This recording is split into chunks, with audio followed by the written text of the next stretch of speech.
Hi, I'm Doug. I'm going to review my soft air M1A1 Thompson today and all my other military gear. Just for a quick show, because my friend requested me to. And I'm not that good at reviews, so don't judge me, please, or comment. Well, I guess you can. Anyway, on to review. I'm going to go over the history of the M1A1 Thompson first. The M1A1 Thompson was envisioned by Brigadier General T. Thompson after World War I as an auto rifle. He tried to get it in before the war ended, but by then the war had ended. John T. Thompson, was going to use the auto rifle work through the Blish theory. I did not know much about it. I have no clue what it's about. These are early models, and the weapon itself did not function well, so it was a failure, I guess, in some sorts. You could say it wasn't if you want. But anyway, here are the Thompson auto rifles, which had preceded the Thompson submachine gun, of course, so he said in the history, or if you already know. And then came the Thompson 1921, although it had been, I think, made earlier in 1919. When the Thompson 1921 came out, it was originally used for law enforcement or bandits, such as Al Capone, famously, such as in movies like that and Road to Perdition with Tom Hanks, which is during the Prohibition. You can see the Tommy gun right there, but it's probably in 1928 because it takes place in the 30s, I think. Anyway, now I think it's a fantastic movie. Shown here. You can look at the saw up online. This is just my review. As the Thompson became popular with law enforcement and bandits, later the military requested some, and they requested a smaller size for it. The Thompson fired 800 RPM, 800 rounds per minute. And when the M1A1 version, the M1 and M1A1 versions were made, they did not use a round drum such as the M19 21, 27. There are some 25 and 23 miles, I think. The 1928 A1 versions used both a stick clip, as you can see in Thompsons and movies and all that, and the round drums. Obviously, the M1s could not use this, which were the ones put into the military. Shortly after World War II, it started to be taken over by the M3 and M3A1 grease gun. This is a lamplight version in World War II, or lamp guide as they call it. I have no clue why. Maybe why, just because it's light.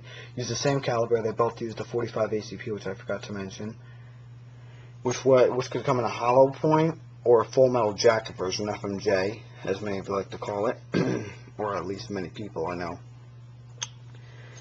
And here's the Thompson out of a book I have.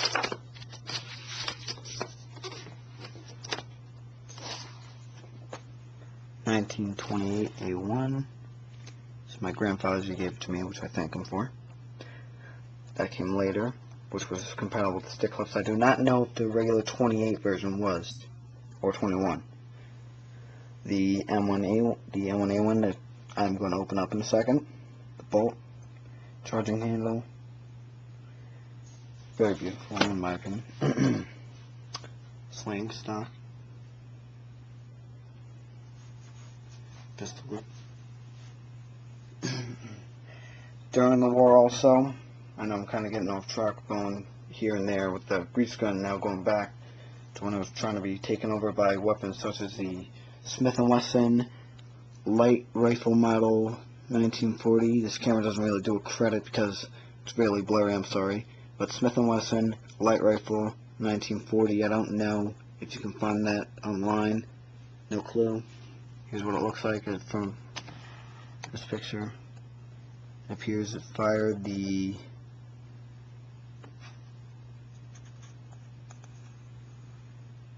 (9mm) version, probably a Parabellum, or however it's called, probably back then.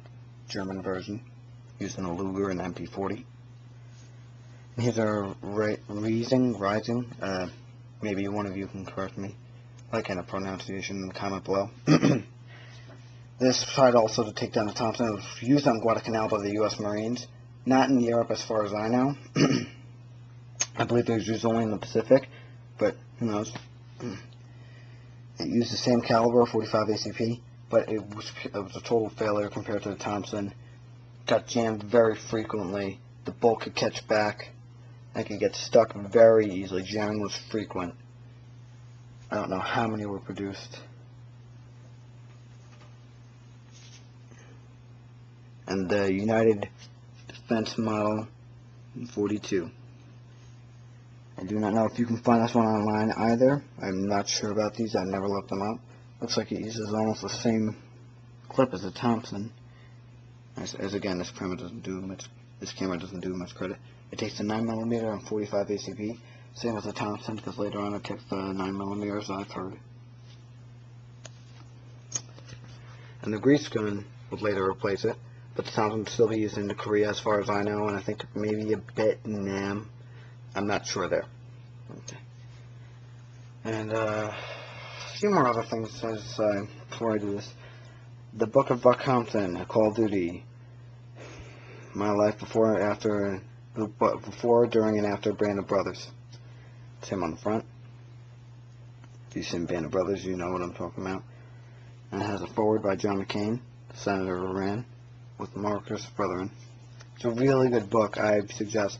But if you like another character, if you've seen the show, you know, I can't stop you, or it's your preferences, whatever. Okay. And I have a whole bunch of other books, such as The Pacific, With the Old Breed. I have Phil Garnier's book, and I have Band of Brothers. I've read them all. Helmet for My Pillow by Robert Leckie, but I'm not going to take the time to get them all out. But I do respect, it's not that I don't respect them. Anyway, I'm getting off track here. Alright, going to the weapon itself now. Sorry, it's just, I'm starting out reviewing. This is probably going to be the only one I do. 1 second.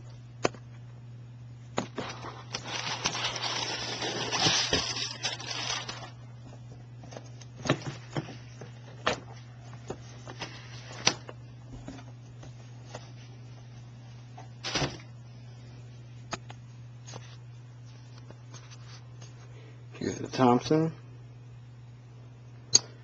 Alright, so I'm going to stop it here, and then I'm going to start another video. It should be linked on there. I don't know if it will be. It should be. Anyway. Alright, thank you for watching. Make sure to stay tuned for part 2. Alright, bye.